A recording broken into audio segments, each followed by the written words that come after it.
Today's daf is Daf Tzadik Beis. We are learning some Magadata, and we got into the subject of the Gid Anosha. We talked about Yaakov and what actually happened by the Gid Anosha, and we've worked out that Yaakov is the one who succumbed the Malach. So we're up to right here in the Gemara. We are about 10 lines from the top of the page.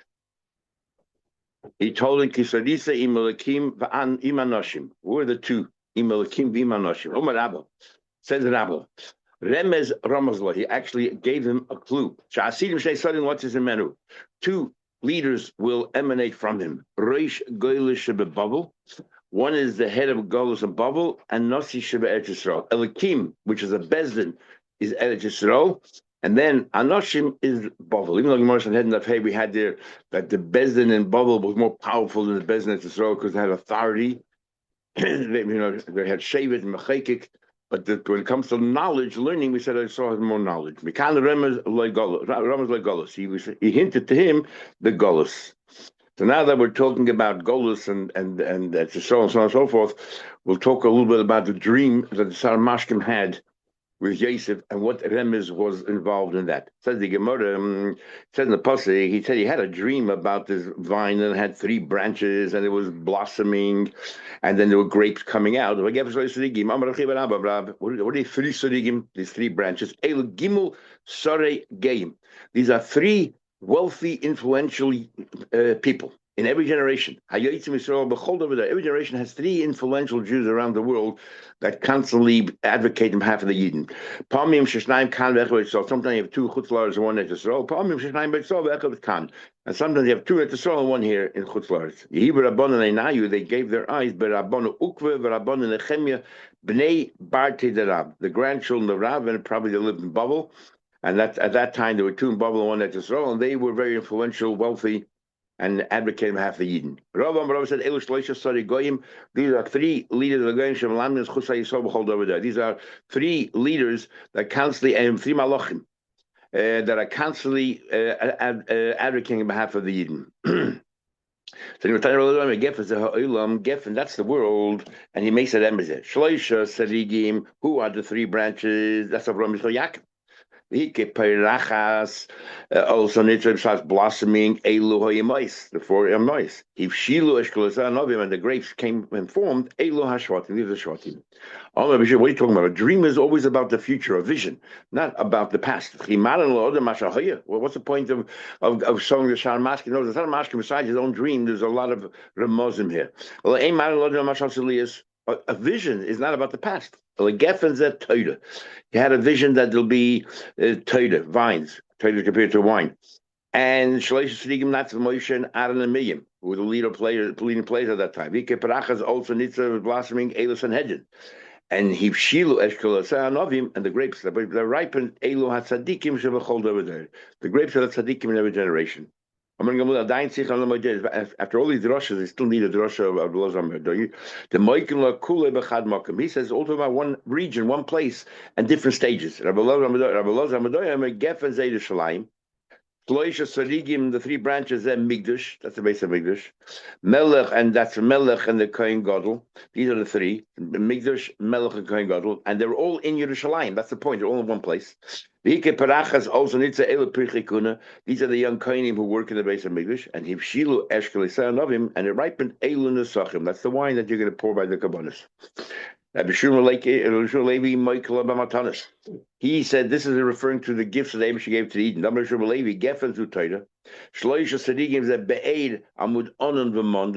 matanas Abish gave us in the schus of Moshe, Aaron, and Miriam. Also these are bikurim that you come to Yisrael and it's full of beautiful fruits already there. And that's why you bring Bakurim. And Hivshilu Eshkel Novim Elu Nesachim. That I agree with is in Nesachim. The wine that you pour by Kabbanis. Geffen Elu Yisrael, that's the he gained away the Pasuk Geffen min Mitzrayim Tasiyah, that he took out of Mitzrayim Geffen, so that's referring to Eden leaving Mitzrayim. But Tasiyah Shloisha Sadiqim, these are the 3 Yom Tovim Golim She Yisrael Oilev and Bechol Shana, so I go every time visit Yisrael. And Vihika Parachas also needs that it blossomed. Higi is Manashe Yisrael Lifrez Libra. It's the time the Eden to go out and to multiply. But there's all Poru Vayishatzu. Also needs he what's this blossoming the buds? Higi is Manashe Yisrael Ligo. It's time for them to be redeemed.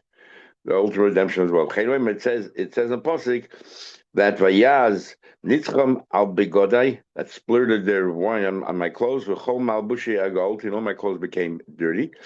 Shilu Eshkolisa became dirty, so therefore it shows that it's time to leave.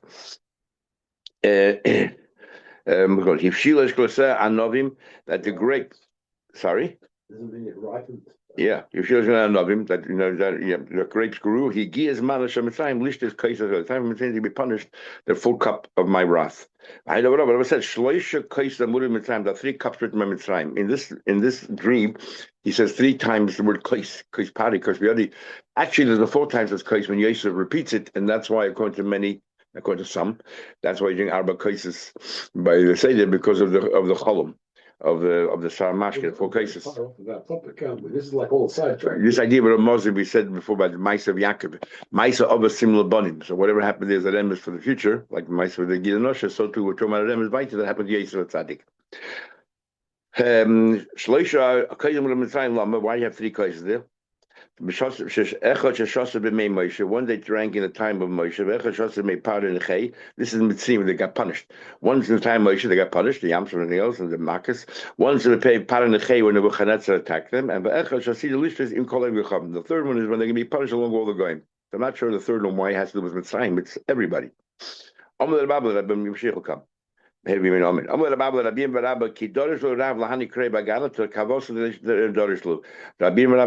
know that the Rab Dash is looking very similar to you.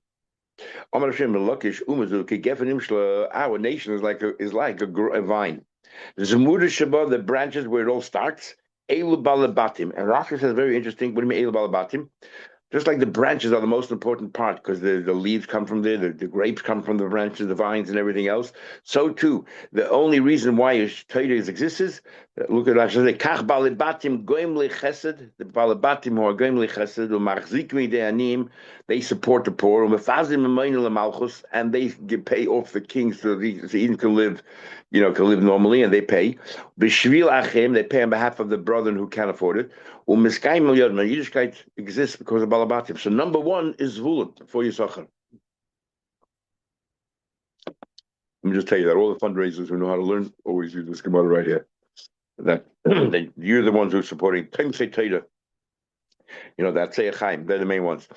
Eshkoyle Shabbat, the grapes, these are Tamil Chacham. These are the clusters, these are Tamil Chacham. Ole Shabbat, the leaves, Elu Amaoretz, they are the Amaratzim that also help out. They also help out because they block the sun from burning the grapes. They block the wind from throwing tossing the grapes. So they protect the Tamil Chacham. Because they plow when they sow, they're the ones who plant and everything else. We have food to eat.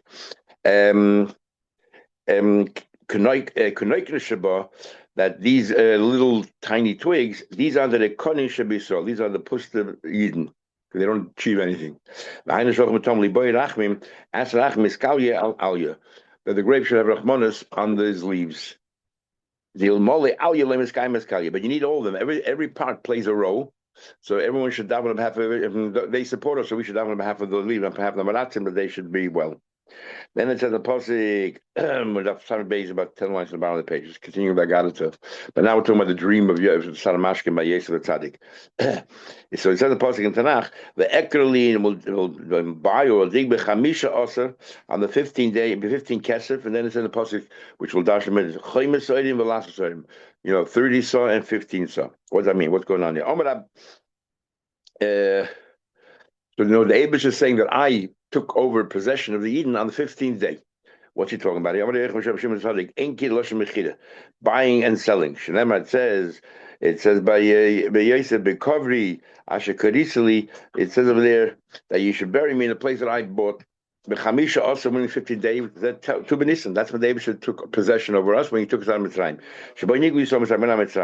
And Kesef, El Tzadikim. These are the tzaddikim, and they're them. The Chen is the pasuk. Tzroid hakesav laka b'yoda. When the goyim tried to convince him, let's attack the Yidden because there's a levu, the Beis Hamikdash will be destroyed. He was scared, and they tried to convince him that he doesn't care about them. He said, "Yeah, what about the tzaddikim?" So they said they quoted the pasuk. Tzroid hakesav, the bundle of money, laka b'yoda. They took away. The tzaddikim are no longer there anymore to daven on behalf of the Yidden. If you remember the word Shabbos, the thing actually were punished first because they weren't moichel the Yidden for their Avedis. So don't worry about them.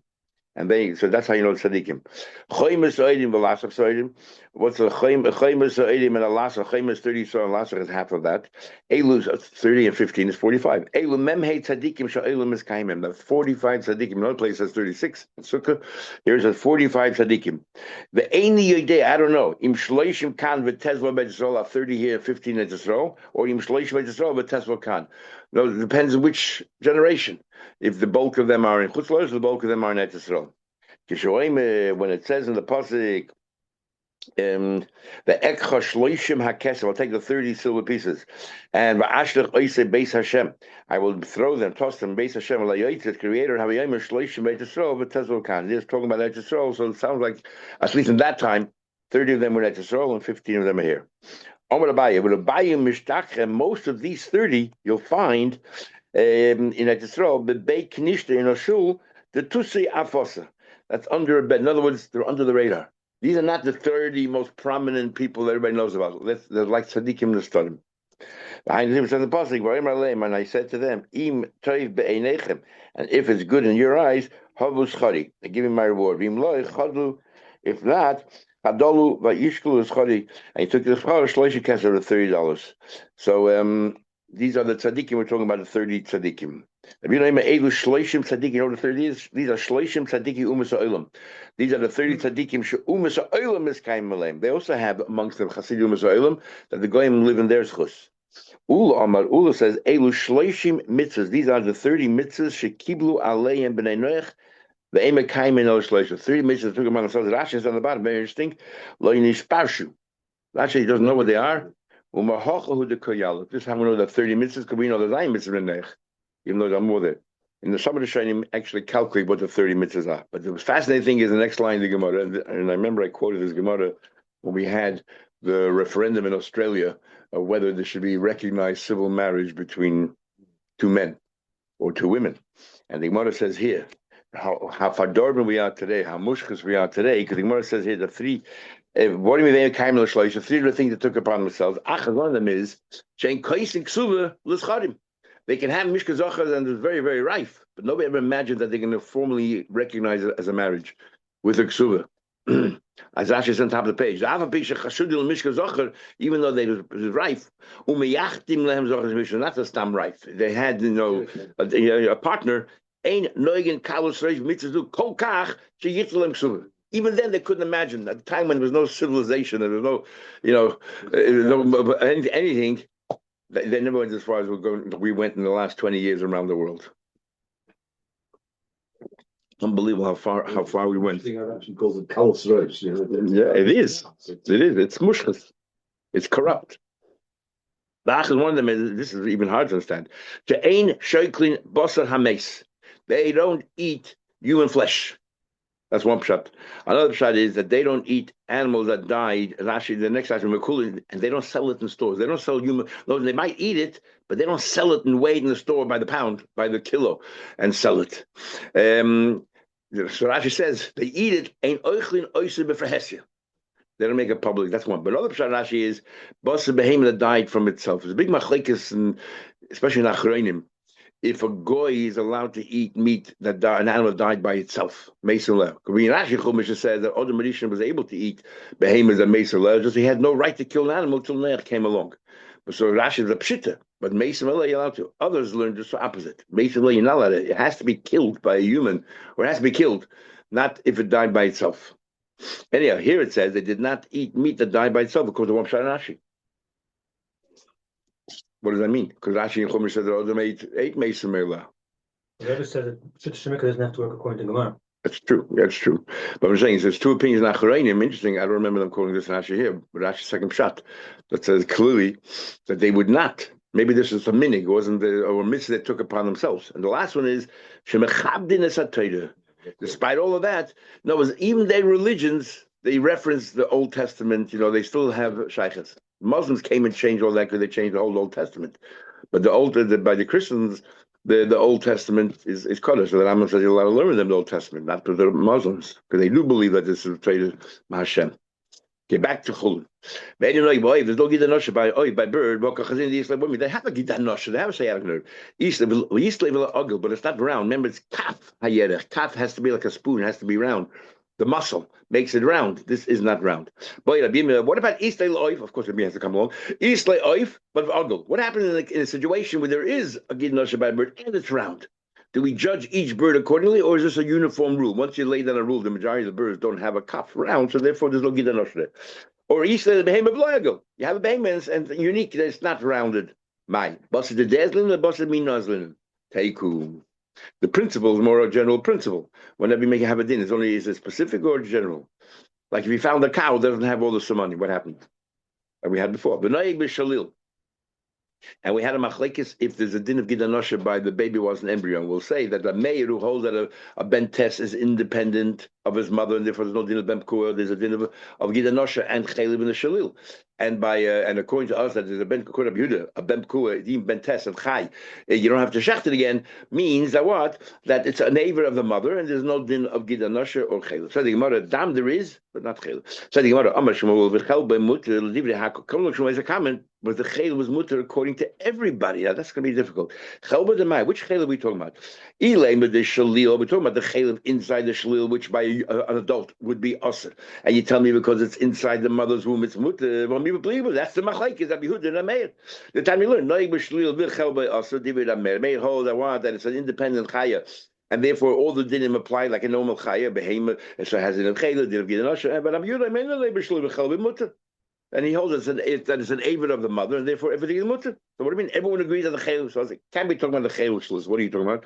But when machlekes, and Abelazar explained what's their machlekes based on. Ben Tisha Chai, and about a 9-month-old baby calf inside the mother's womb. He said it's not a ben pekua, it's treated as an independent animal. And but he said there's a ben pekua. The Torah asked the Gida Nosha. Did the Torah ask also the chaylev of the Gida Nosha? That's the shuman that's attached to Gida Nosha, and that's what his comment was. But he went up people think, well, that's also machlekes. Whether the shmana of a Gida Nosha is also the time we learned. Gida Nosha. One opinion is, which is a mayor by Gida Nosha mechatet acher of the chol mokem that you have to go and dig it out. Even parts that are totally buried under the meat is still called Gida Nosha, and you have to pull out every single part of that gid. Plus, you have to remove the fats that's attached to it. So clearly, according to the Meir, the shmane of the Gida Nosha is also. What do you tell me? Everyone agrees that Chay was mutter. And Rabbi Yehuda says no. That goymemoy im hashufi. He says that the parts of the Gida Nosha that's completely covered by the meat is not usher, and the fats we only take off to level it out. So people, no matter sign, people seeing eat the fat, which is adheres to the Gida Nosha, they'll think you're eating Gida Nosha. So Sadmadasayin, he says, just smooth it out so the fats on the top of the Gida Nosha is removed. You don't eat that. So machlekes the chaylev of the Gida Nosha is also not. So what's Shmuel saying here? Everyone's moeded as mutter. So not a kasha. We're talking about Mahatoida versus Midrabanan. Loyal chel by the gid. Umayda Shmuel. Shmuel holds, and when he says Moida, there are Meir Midrabanan aser. Shmuel says yes, there are Meir aser, only Midrabanan. But Mahatoida, everyone agrees that the shmana shall Gida Nosha is not aser. Torah only aser Gida Nosha itself. The time we learned Vishmana mutter. That it says the shmana mutter v'yisrael kedoshim noig v'yisrael. So the Yidden don't eat the Gidhan, they eat the shmana, but it's mutter. So clearly from here, what? It's only midrabanan. It's only us midrabanan. And we just had it yesterday. And it's only us midrabanan. And that's what the mayor says. But Mahatoida, everyone holds that the shmana of the Gid was never us. Kein lo yochid Yisrael b'nei Yisrael. Kein lo yochid b'nei Yisrael is Esa Gidhan Nosha, not the shmana. My lab, who is this author? Ramedi. And yet he holds mutter Mahatoida. It's only Yisrael kedoshim. No, because it says why you call Yisrael Kedoshim? Because the pasuk says Anshe Kodesh Tianli by Bas Rasad Treifel Yishonit says Anshe Kodesh, so we use the expression Yisrael Kedoshim. Says the Gemara, who told you it's a mayor? Dilma Rabbi Hudi. Maybe the author of this brayse is actually Rabbi Yehuda, who holds that the shmana is mutter, but he said Midrabanan it's also. Maybe the may hold my Torah also. How does Shmuel know to make such a statement that everyone agrees that the Shemana is mutter? So the Gemara loisa that can't be. The Tanya listen, but I say gid anoshim mechatet achar b'chomakom. You have to mechatet, pull it out from everywhere, even under the meat, which is the view of Rameir. And then it says shehu v'shmani mutter. Shadi chomakom wherever it is, and shmani mutter. Clearly, it's Rameir is the one that says mechatet achar, and he said the shmani is mutter mahatayda. So when it says yisol kedoshim, that are awesome rabbanon must be Rameir. So if Shmuel is right, mahatayda, everyone holds the shmana is mutter. Man sham legis the chatite Rameir, come shmani mutter. The shmana, the fat is mutter. The Torah never asked. We learned already. We mentioned before the machlekes the gid anosh is a eitz ba'alma, is a piece of wood, or it's a shtik basar, or is it actually flesh? If you cooked it, something to make it today. If you need bottle b'shishim, we had the two opinions in tonight. So now we're saying here we're following the view that it's an eitz ba'alma. So what's asr? If you hold that the gid anosh is not food, it's not meat, it's not edible, and the Torah asked the gid anosh, what did the Torah ask? So he says, Rav says that the asr Torah el kanaytishma are the little parts, the little veins that come out of the gid anosh, they're edible. That's what the Torah said. You can't ask the gid anosh. It's eitz ba'alma. Ula says no. Eitzu, I agree with you. It's a shtik holtz, or the piece of wood. But Torah chayvla. But the Torah said that you're not allowed. That's what the Torah said. You can't ask the question why to tell your story, and that's what the Torah said. Not the kanek in the Shabbat. We're machmir today, even though the halacha is like, as we'll see in a minute. That only part is also is not the connectness, only the gid anosh. We're machmir to take out connectness. That's why we're not menaka today, because it's so difficult. It's so difficult, and because you have to pull out every single little tiny vein. Very hard. It's a lot of work, a lot of effort. I remember I went to bar mitzvah in Caracas. A guy, they made a bar mitzvah, unbelievably wealthy guy, and he brought then 1,000 people at the bar mitzvah. And Bob Hope was his MC. He brought from America. Bob Hope, I don't know if you've heard of him. And he bought from Etzisrael flesh that was menaka, the hindquarters, which you can't get in America, and it must have cost a fortune. Anyway, so that's why it's so hard, because even though we're machmir, we're take all the chumas. And I'll prove it to you that things which are buried in that also, it's only also what the Torah says. Not go extend it and with hasvara. Here, how to prove it to you. Same thing by chayla. We have little strings of fats inside the chayla. Asun also, but ain't chayov in a lane. It's not also mahatayda. It's not also mahatayda. We're talking about, let's say, the flanks, the top rib, the flanken over there, and inside the chaylev, on top of the kerev, on top of the stomach, there is little chutin, little. That's not what the Torah says. Torah is chaylev. Nothing more. Don't add the chutin. Same thing here by the Torah asks the gid hanosha. Don't go ahead and extend it out to the little veins to connectness. And yet, Kufa, the Gemara, let's analyze some of it. In the kidneys are suri and chayav and alayin. All these little veins, whatever it is, little slabs of fats. It's not the Yisra is in chayav and alayin. You're not chayav on them. Lo even kulya. What about the fats of the kulya, but not that's covering the kulya, the kidney, but it's like inside the opening of the kidney, and it goes into the fats that's inside the kidney, so it's covered on both sides. One time is also one time the mutter. Rabba used to take it out, extract it, and Rabbi also used to take out because of machlekes, and Abasi going he only smoothed it out. No, everything that was buried inside the kidney he didn't worry about, and the parts entering the kidney he took it out, even though it's the same thing as the inside, but it's marasayin, he took it out. In other words, what he's saying, if the Torah said one thing, that's it. Don't go and extend weiter than what the Torah says. Same thing. What Rabasi said makes more sense. If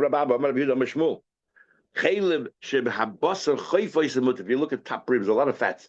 And the way it works is in an animal, there's a few layers of top rib, and between each layer, there's a line of fats. So he says that line of fats, there's a few layers there, between the top rib is actually mutter. Why? Because it's covered on both. It's buried in the flesh.